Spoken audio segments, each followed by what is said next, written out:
Hello दोस्तों, यदि आप भी क्लास 9th का आज यानी 25 सितंबर को साइंस यानी विज्ञान का अर्धवार्षिक परीक्षा देने वाले हैं तो अभी की इस क्लास में क्लास 9th के लिए साइंस यानी विज्ञान के हम लोग ओरिजिनल क्वेश्चन पेपर का ऑब्जेक्टिव और सब्जेक्टिव क्वेश्चन आंसर देखेंगे। तो आप लोग इस क्लास में अंत तक बने रहिएगा। यहाँ पर देख सकते हो class 9th half yearly examination सितंबर 2025 अर्धवार्षिक परीक्षा सितंबर 2025 ये साइंस का ओरिजिनल क्वेश्चन पेपर है 25 सितंबर अर्धवार्षिक परीक्षा के लिए। और इसका ऑब्जेक्टिव और सब्जेक्टिव दोनों इसी क्लास में हम बताएंगे, तो आप लोग क्लास को पूरा वॉच कीजिएगा। तो साइंस का विषय कोड 112 रहेगा, समय 3 घंटा का मिलेगा और पूर्णांक 100 रहेगा, यानी 100 नंबर का एग्जाम होगा। तो सबसे पहले हम लोग ऑब्जेक्टिव क्वेश्चन देख लेते हैं, उसके बाद सब्जेक्टिव क्वेश्चन देखेंगे। तो परीक्षार्थियों के लिए निर्देश मिलेगा, आप लोग इसे पढ़ लीजिएगा। सबसे पहले खंड अ मिलेगा, सेक्शन ए, जिसमें आपसे वस्तुनिष्ठ प्रश्न यानी ऑब्जेक्टिव टाइप क्वेश्चन पूछा जाएगा। तो 1 से लेकर 80 तक ऑब्जेक्टिव क्वेश्चन पूछा जाएगा, जिनमें से किन्हीं 50 प्रश्नों के उत्तर देना है परीक्षा में। तो पहला नंबर क्वेश्चन यहाँ पर पूछा गया है, यदि कोई वस्तु समय के साथ अपनी स्थिति बदलती है तो वह होती है। यदि कोई वस्तु समय के साथ अपनी स्थिति बदलती है तो वह होती है गतिशील। Right answer option number B हो जाएगा। फर्स्ट क्वेश्चन का राइट आंसर बी होगा, गतिशील। क्वेश्चन नंबर 2 पूछा गया है कि चाल की एसआई इकाई क्या है। तो चाल की एसआई इकाई पूछा गया है तो मीटर प्रति सेकंड होता है। Right answer option number B होगा। क्वेश्चन नंबर 3 पूछा गया है कि चाल और वेग में क्या अंतर है। तो चाल और वेग में क्या अंतर होता है, तो वेग सदिश है और चाल अदिश है। राइट आंसर सी हो जाएगा। लास्ट में हम आपको बताएंगे कि आप लोग क्वेश्चन पेपर ऑब्जेक्टिव सब्जेक्टिव कहाँ से डाउनलोड कर सकते हैं। क्वेश्चन नंबर 4 है त्वरण का एसआई मात्रक मीटर प्रति सेकंड स्क्वायर होता है। Right answer option number B होगा। क्वेश्चन नंबर 5 पूछा गया है, यदि कोई वस्तु विराम से चलना प्रारंभ करे तो उसका प्रारंभिक वेग क्या होता है, तो 0 होता है। राइट आंसर सी हो जाएगा, 0। क्वेश्चन नंबर 6 पूछा गया है, एक वस्तु 10 सेकंड में 100 मीटर चलती है, उसकी चाल क्या होगी, तो 100 मीटर प्रति सेकंड। राइट आंसर सी होगा। 7 नंबर क्वेश्चन है, किसी वस्तु की विस्थापन और दूरी समान हो सकती है जब गति रेखीय हो। Right answer option number B होगा। क्वेश्चन नंबर 8 की ओर चलते हैं। 8 नंबर क्वेश्चन है कि गति का रेखा चित्र दिखलाता है। तो गति का रेखा चित्र दिखाता है, तो क्वेश्चन नंबर 8 का राइट आंसर हो जाएगा समय और दूरी का संबंध। ऑप्शन नंबर ए राइट आंसर हो जाएगा, समय और दूरी का संबंध। क्वेश्चन नंबर 9 पूछा गया है, यदि कोई वस्तु वृत्ताकार गति में हो तो उसका वेग क्या होगा। यदि कोई वस्तु वृत्ताकार गति में हो तो उसका वेग क्या होगा। तो 9 नंबर क्वेश्चन का राइट आंसर क्या होगा, तो बदलता रहता है। Right answer option number B हो जाएगा। यदि कोई वस्तु वृत्ताकार गति में हो तो उसका वेग बदलता रहता है। Option number B right answer होगा। क्वेश्चन नंबर यहाँ पर 10 पूछा गया है कि 60 किलो प्रति घंटा चाल का मान मीटर प्रति सेकंड में क्या होगा। 60 किलोमीटर प्रति घंटा चाल का मान मीटर प्रति सेकंड में क्या होगा। तो 10 का राइट आंसर हो जाएगा 16.67। ऑप्शन नंबर ए राइट आंसर होगा। क्वेश्चन नंबर 11 यहाँ पर पूछा गया है कि बल का एसआई मात्रक क्या है। बल का एसआई मात्रक पूछा गया है, जूल होता है, वाट होता है, या न्यूटन होता है, या मीटर होता है। तो बल का एसआई मात्रक क्या होता है, तो बल का एसआई मात्रक न्यूटन होता है। Right answer option number C होगा। बल का एसआई मात्रक न्यूटन होता है। क्वेश्चन नंबर 12 पूछा गया है कि संवेग का सूत्र क्या है। संवेग का सूत्र पूछा गया है, तो संवेग का सूत्र होता है द्रव्यमान गुना वेग। Right answer option number C हो जाएगा। संवेग का सूत्र क्या होता है, तो द्रव्यमान गुना वेग होता है। क्वेश्चन नंबर 13 पूछा गया है, यहाँ पर न्यूटन का प्रथम नियम किससे संबंधित है। तो न्यूटन का प्रथम नियम किससे संबंधित है, बल से, या त्वरण से, या जड़त्व से, या कार्य से। तो न्यूटन का प्रथम नियम किससे संबंधित है, तो न्यूटन का प्रथम नियम जड़त्व से संबंधित है। Right answer option number C हो जाएगा, जड़त्व। क्वेश्चन नंबर 14 पूछा गया है यहाँ पर, यदि वस्तु का द्रव्यमान दुगुना कर दिया जाए तो संवेग क्या होगा। यदि वस्तु का द्रव्यमान दुगुना कर दिया जाए तो संवेग क्या होगा। तो 14 का राइट आंसर क्या हो जाएगा, दुगुना हो जाएगा। यदि वस्तु का द्रव्यमान दुगुना कर दिया जाएगा तो संवेग का भी मान दुगुना हो जाएगा। Right answer option number B होगा। क्वेश्चन नंबर 15 पूछा गया है यहाँ पर कि दो वस्तुओं के टकराने पर कुल संवेग। तो दो वस्तुओं के टकराने पर कुल संवेग पूछा गया है। तो 15 का right answer option number B हो जाएगा, बढ़ता है। दो वस्तुओं के टकराने पर कुल संवेग बढ़ता है। Right answer option number B होगा। क्वेश्चन नंबर 16 पूछा गया है कि घर्षण एक उदाहरण है। तो घर्षण एक उदाहरण है। राइट आंसर सी हो जाएगा, संपर्क बल का option number C right answer. Next question है यहाँ पर 17 नंबर कि रॉकेट का प्रक्षेपण किस नियम का अनुप्रयोग है। रॉकेट का प्रक्षेपण किस नियम का अनुप्रयोग है। तो राइट आंसर 17 का हो जाएगा, न्यूटन का तृतीय नियम। Option number C right answer होगा, न्यूटन का तृतीय नियम। क्वेश्चन नंबर 18 पूछा गया है कि कार्य किस स्थिति में होता है। कार्य किस स्थिति में होता है। तो राइट आंसर हो जाएगा, बल लगाने पर विस्थापन हो। Right answer option number C होगा। क्वेश्चन नंबर 19 देखिए यहाँ पर पूछा गया है कि चंद्रमा पर किसी वस्तु का भार पृथ्वी की तुलना में कितना होता है।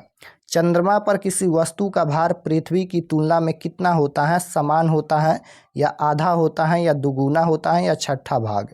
तो चंद्रमा पर किसी वस्तु का भार पृथ्वी की तुलना में कितना होता है।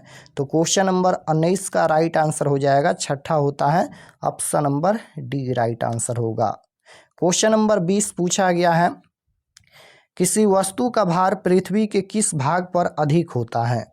किसी वस्तु का भार पृथ्वी के किस भाग पर अधिक होता है। तो 20 का राइट आंसर हो जाएगा, ध्रुवों पर। Option number B right answer होगा, ध्रुवों पर। क्वेश्चन नंबर 21 पूछा गया है, गुरुत्वाकर्षण स्थिरांक यानी जी का मान पूछा गया है। गुरुत्वाकर्षण स्थिरांक जी का वैल्यू पूछा गया है। तो राइट आंसर हो जाएगा 6.67 गुना 10 के power -11। Right answer option number B हो जाएगा, क्वेश्चन नंबर 21 का। क्वेश्चन नंबर 22 पूछा गया है यहाँ पर कि गुरुत्वाकर्षण बल का सूत्र क्या है। गुरुत्वाकर्षण बल का सूत्र पूछा गया है। तो गुरुत्वाकर्षण बल का सूत्र होता है F बराबर G into M1 M2 by यहाँ पर R²। Right answer option number B में दिया गया है, option number B right answer होगा। 23 नंबर क्वेश्चन है कि द्रव्यमान की एसआई इकाई क्या है। द्रव्यमान की एसआई इकाई पूछा गया है। तो द्रव्यमान की एसआई इकाई न्यूटन होता है। Right answer option number B होगा। द्रव्यमान की एसआई इकाई क्या होता है, तो न्यूटन होता है। क्वेश्चन नंबर 24 पूछा गया है, द्रव्यमान और वजन के बीच क्या संबंध है। तो द्रव्यमान और वजन के बीच क्या संबंध होता है। तो इसका राइट आंसर ऑप्शन नंबर ए हो जाएगा। क्वेश्चन नंबर 25 पूछा गया है यहाँ पर। 25 नंबर क्वेश्चन है, किसी वस्तु का भार चंद्रमा पर कम क्यों होता है। किसी वस्तु का भार चंद्रमा पर कम क्यों होता है। तो ये हो जाएगा, गुरुत्व कम है। Option number B right answer होगा। क्वेश्चन नंबर 26 है, मुक्त पतन में वस्तु का त्वरण क्या होता है। तो 26 का राइट आंसर हो जाएगा, ऑप्शन नंबर बी 9.8 मीटर प्रति सेकंड स्क्वायर हो जाएगा। Option number B right answer. Question number 27 देखिए पूछा गया है, किसी वस्तु का भार शून्य होता है जब वह। किसी वस्तु का भार शून्य होता है जब वह। राइट आंसर हो जाएगा, जब वह मुक्त पतन में हो। Right answer option number D हो जाएगा। क्वेश्चन नंबर 28 देखिए पूछा गया है, यदि दो वस्तुओं के बीच की दूरी दुगुनी कर दी जाए तो हो जाएगा। राइट आंसर 28 का क्या हो जाएगा, 1/4 हो जाएगा। Option number C right answer होगा। यदि दो वस्तुओं के बीच की दूरी दुगुनी कर दी जाए तो हो जाएगा 1/4। क्वेश्चन नंबर 29 पूछा गया है यहाँ पर कि पदार्थ का सबसे मौलिक गुण क्या है। पदार्थ का सबसे मौलिक गुण पूछा गया है। तो राइट आंसर हो जाएगा, द्रव्यमान है। Option number C right answer. 30 number question यहाँ पर पूछा गया है, निम्नलिखित में कौन सी अवस्था में अणु सबसे अधिक गतिशील होते हैं। निम्नलिखित में से कौन सी अवस्था में अणु सबसे अधिक गतिशील होते हैं। तो क्वेश्चन नंबर 30 का राइट आंसर हो जाएगा, plasma. Option number D right answer होगा क्वेश्चन नंबर 30 का। क्वेश्चन नंबर 31 पूछा गया है यहाँ पर, गैसों का गुण धर्म क्या होता है? गैसों का गुण धर्म क्या होता है? तो राइट आंसर हो जाएगा संपीड्यता, option number B right answer होगा। 32 नंबर क्वेश्चन पूछा गया है, ठोस पदार्थ की विशेषता क्या होती है? ठोस पदार्थ की विशेषता क्या होती है? तो राइट आंसर हो जाएगा उनका निश्चित आकार होता है, option number B right answer होगा। क्वेश्चन नंबर यहाँ पर देखिए, ये 33 नंबर क्वेश्चन है और 33 का उत्तर हम बता देते हैं। तो 33 नंबर क्वेश्चन का राइट आंसर हो जाएगा पिघलना, ऑप्शन नंबर सी में दिया गया है। 33 का नोट कर लीजिएगा, सी हो जाएगा पिघलना। क्वेश्चन नंबर 34 पूछा गया है कि किस प्रक्रिया में तरल गैस में परिवर्तन होता है? किस प्रक्रिया में तरल गैस में परिवर्तन होता है? तो 34 का राइट आंसर हो जाएगा वाष्पीकरण, option number B right answer हो जाएगा वाष्पीकरण। 35 नंबर क्वेश्चन है, किस अवस्था में कण सबसे कम गतिशील होते हैं? तो किस अवस्था में कण सबसे कम गतिशील होते हैं? तो ये हो जाएगा ठोस अवस्था में, right answer option number A होगा, ठोस अवस्था में कण सबसे गतिशील होते हैं, राइट आंसर ए होगा। 36 नंबर क्वेश्चन है, बर्फ का गलनांक कितना होता है? बर्फ का गलनांक कितना होता है? तो 100 डिग्री सेल्सियस ताप होता है, राइट आंसर ऑप्शन नंबर ए हो जाएगा। क्वेश्चन नंबर 37 है कि निम्नलिखित में कौन संघनन का विपरीत है? निम्नलिखित में कौन संघनन का विपरीत है? तो 37 का राइट आंसर हो जाएगा वाष्पीकरण, option number C right answer होगा। निम्नलिखित में कौन संघनन का विपरीत है? तो वाष्पीकरण हो जाएगा। 38 नंबर क्वेश्चन है, ऊष्मा का एसआई मात्रक क्या होता है? तो ऊष्मा का एसआई मात्रक पूछा गया है, तो ऊष्मा का एसआई मात्रक जूल होता है, right answer option number C हो जाएगा। ऊष्मा का एसआई मात्रक क्या होता है? जूल होता है। नेक्स्ट क्वेश्चन है यहाँ पर 40 नंबर, निम्नलिखित में कौन उत्पादन पदार्थ हैं? तो राइट आंसर क्वेश्चन नंबर 40 का ऑप्शन नंबर बी हो जाएगा यहाँ पर कपूर, option number B right answer होगा। क्वेश्चन नंबर 41 है कि वाष्पन की प्रक्रिया से उत्पन्न होती है। तो वाष्पन की प्रक्रिया से क्या उत्पन्न होती है? तो ठंडक उत्पन्न होती है, right answer option number A होगा। क्वेश्चन नंबर 42 है, शुद्ध पदार्थ क्या होता है? शुद्ध पदार्थ क्या होता है? तो ये हो जाएगा एक ही प्रकार के कण, ऑप्शन नंबर ए राइट आंसर होगा। शुद्ध पदार्थ क्या होता है? तो एक ही प्रकार के कण। क्वेश्चन नंबर 43 है, मिश्रण क्या होता है? तो मिश्रण क्या होता है? तो दो या दो से अधिक पदार्थों का यौगिक, right answer option number D हो जाएगा। क्वेश्चन नंबर 44 है, समबांगी मिश्रण का एक उदाहरण है। तो समबांगी मिश्रण का एक उदाहरण कौन है? तो राइट आंसर 44 नंबर का हो जाएगा चाय, option number B right answer. Question number 45 है, मिश्रण को घटकों में अलग करने की प्रक्रिया कहलाती है, क्या कहलाती है? तो यहाँ पर हो जाएगा पृथक्करण कहलाती है, right answer option number C हो जाएगा। 46 नंबर क्वेश्चन है कि निम्नलिखित में कौन शुद्ध पदार्थ है? निम्नलिखित में कौन शुद्ध पदार्थ है? तो राइट आंसर हो जाएगा 46 नंबर का सोडियम क्लोराइड हो जाएगा शुद्ध पदार्थ, option number C right answer होगा सोडियम क्लोराइड। क्वेश्चन नंबर 47 पूछा गया है, वाष्पीकरण का प्रयोग किस लिए किया जाता है? तो वाष्पीकरण का प्रयोग किस लिए किया जाता है? तो right answer option number C हो जाएगा, यहाँ पर घुले ठोस को निकालने के लिए, राइट आंसर सी होगा। क्वेश्चन नंबर 48 है कि पृथक्करण की कौन सी विधि रंगीन द्रव्यों के लिए उपयुक्त है? तो राइट आंसर हो जाएगा 48 नंबर का ऑप्शन नंबर सी हो जाएगा chromatography, option number C right answer. 49 number यहाँ पर देखिए, 48 के बाद ये 50 आ गया, 49 नंबर क्वेश्चन छूट गया है। 50 देखिए, कोलाइड में कणों का आकार होता है। तो 50 नंबर क्वेश्चन का राइट आंसर हो जाएगा 1 से 1000 nanometre, right answer option number B हो जाएगा।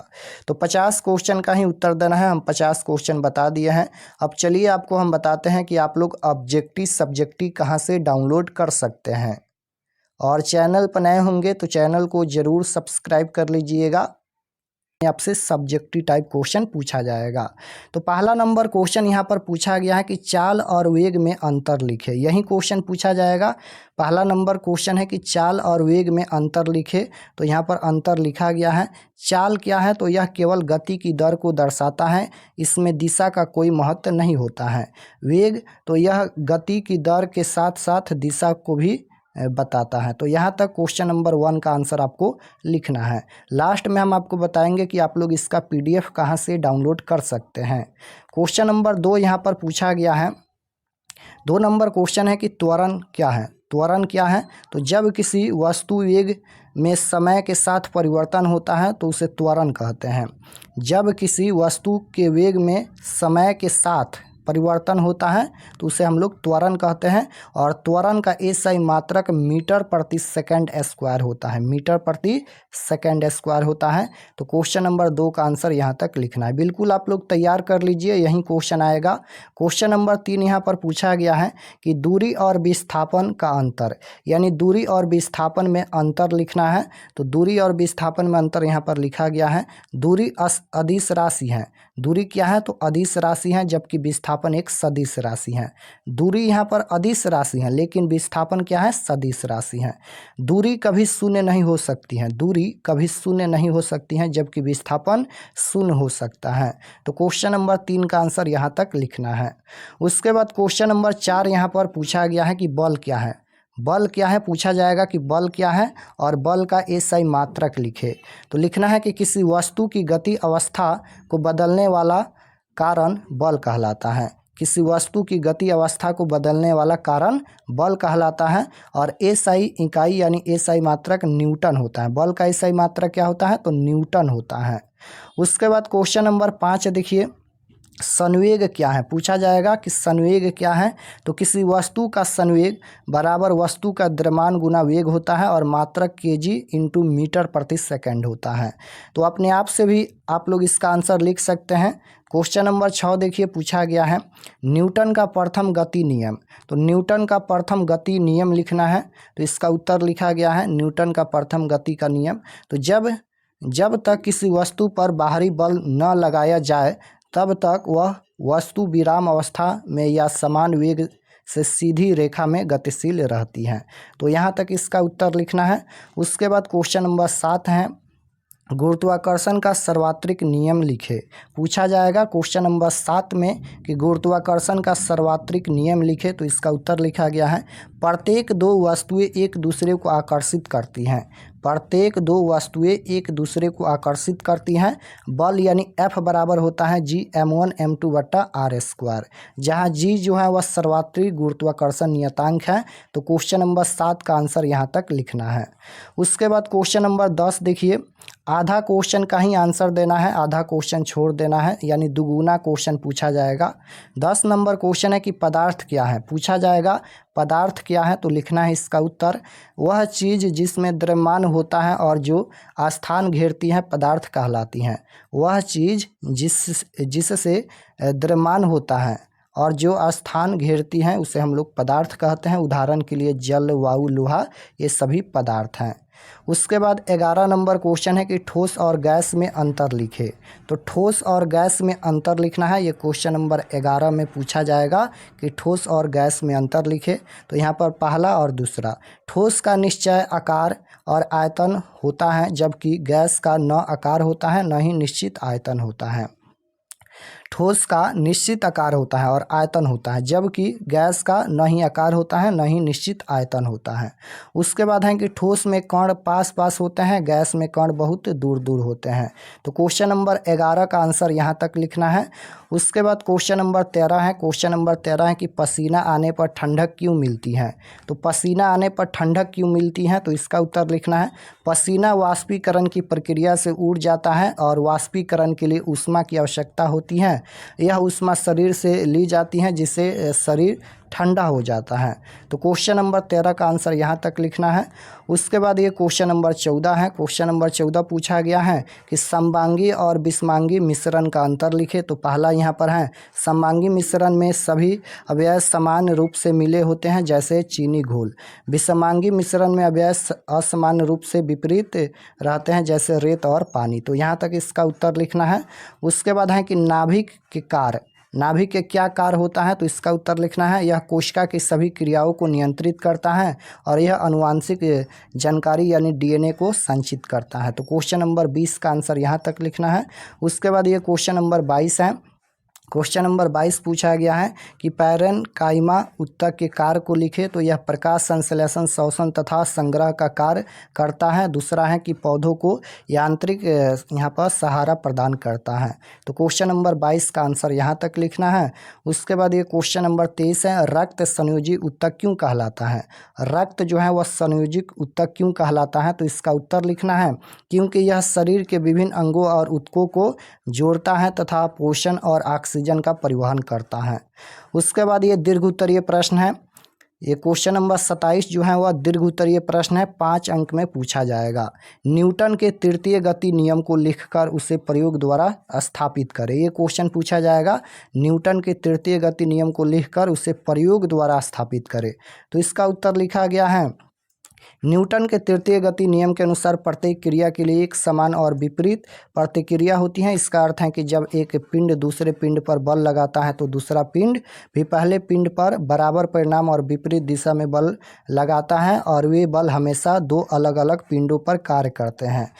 एक प्रयोग द्वारा सत्यापन, एक गुब्बारे के रॉकेट का प्रयोग। सामग्री के बारे में यहाँ पर लिखना है कि एक गुब्बारा एक स्ट्रा का उपयोग गुब्बारे को टिकाने के लिए है, धागा और टेप ले। तो इस प्रकार से यहाँ पर लिखना है, यहाँ तक इसका उत्तर।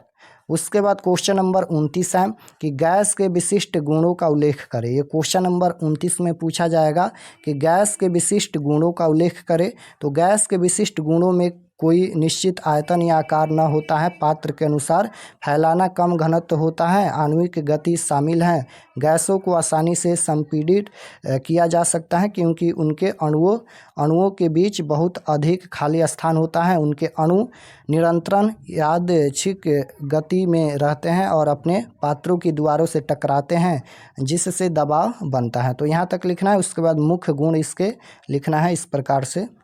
तो यहाँ तक इसका उत्तर लिखना है। उसके बाद यहाँ पर बायोलॉजी का ये क्वेश्चन पूछा गया है, दीर्घ उत्तरीय प्रश्न है। ये क्वेश्चन नंबर 32 पूछा गया है, माइटोकॉन्ड्रिया की रचना एवं कार्यों का संक्षिप्त वर्णन करें। तो इसका उत्तर यहाँ पर लिखना है, देख लीजिए इस प्रकार से इसका उत्तर यहाँ तक लिखिएगा। तो 3 क्वेश्चन हम दीर्घ उत्तरीय प्रश्न में बता दिए हैं और जितना बनाना है सभी क्वेश्चन हम बता दिए हैं। अब चलिए हम आपको बताते हैं कि आप लोग इसका PDF कहाँ से डाउनलोड कीजिएगा। और अगर आप लोग चैनल पर नए होंगे तो चैनल को ज़रूर सब्सक्राइब कर लीजिएगा। तो objective subjective question answer download करने के लिए गूगल पर चले आना है और आपको सर्च करना है RK एक्सपर्ट क्लासेस। इसी चैनल का नाम आपको गूगल में सर्च करना है, RK एक्सपर्ट क्लासेस। तो जैसे ही गूगल पर सर्च करेंगे RK एक्सपर्ट क्लासेस तो आपके सामने इस प्रकार से फर्स्ट पेज आएगा, इस पर आपको क्लिक करना है। तो चलिए हम इस पर क्लिक करते हैं। क्लिक करने के बाद ये ओपन हो जाएगा। ओपन होने के बाद आपको नीचे आना है क्लास 9th के सेक्शन में। तो यहाँ पर क्लास 9th का सेक्शन मिलेगा, यहाँ पर देख सकते हो ये क्लास 9th का सेक्शन है और इसमें सभी सब्जेक्ट का क्वेश्चन पेपर मिल जाएगा। तो जैसे आपको साइंस का देखना है या सोशल साइंस का देखना है, दोनों का क्वेश्चन पेपर दिया गया है। 25 सितंबर class 9th science question paper, 25 सितंबर class 9th social science question paper. Science और सोशल साइंस दोनों का क्वेश्चन पेपर अपडेट कर दिया गया है। जो भी सब्जेक्ट का देखना है क्लिक करके आप लोग क्वेश्चन पेपर देख सकते हैं। तो जैसे साइंस का देखना है तो इस पर क्लिक कीजिए। क्लिक करने के बाद ये ओपन हो जाएगा। नीचे आएंगे तो सब्जेक्ट ये साइंस का पेज खुला है। एग्जाम डेट 25 तारीख को होने वाला है। और व्हाट्सअप चैनल आप लोग ज़रूर ज्वाइन कर लीजिएगा, इस पर क्लिक करके क्लास का लिंक मिलेगा। और ये सभी परीक्षा से संबंधित जानकारी लिखा गया है। नीचे आएंगे तो यहाँ पर देखिए class 9th science objective answer की ऑब्जेक्टिव का आंसर यहाँ पर अपडेट कर दिया गया है। देख सकते हो सभी क्वेश्चन का आंसर यहाँ पर अपडेट कर दिया गया है। तो ये तो ऑब्जेक्टिव हो गया। ऑब्जेक्टिव के बाद नीचे आएंगे तो डाउनलोड सब्जेक्टिव क्वेश्चन, डाउनलोड पर क्लिक करके आप लोग सब्जेक्टिव क्वेश्चन भी डाउनलोड कर सकते हैं। और इसी प्रकार से यहाँ पर सोशल साइंस पर क्लिक करके आप लोग सोशल साइंस का क्वेश्चन पेपर भी डाउनलोड कर सकते हैं। तो साइंस और सोशल साइंस दोनों का क्वेश्चन पेपर दिया गया है। जो भी सब्जेक्ट का देखना है क्लिक करके आप लोग क्वेश्चन पेपर देख सकते हैं।